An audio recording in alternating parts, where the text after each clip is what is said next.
நெய்யபிஷேகம் சுவாமிக்கே, அற்புத தீபம் சுவாமிக்கே, ஐயப்பன்மார்களும் கூறிக்கொண்டு ஐயனை நாடி சென்றிடுவார், சபரிமலைக்கு சென்றிடுவார். சுவாமியே ஐயப்போ ஐயப்போ சுவாமியே.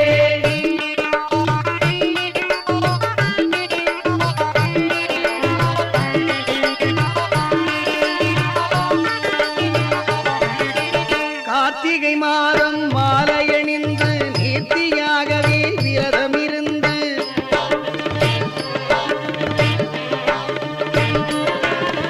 பார்த்த சாரதியின் மைந்தனே, உன்னை பார்க்க வேண்டி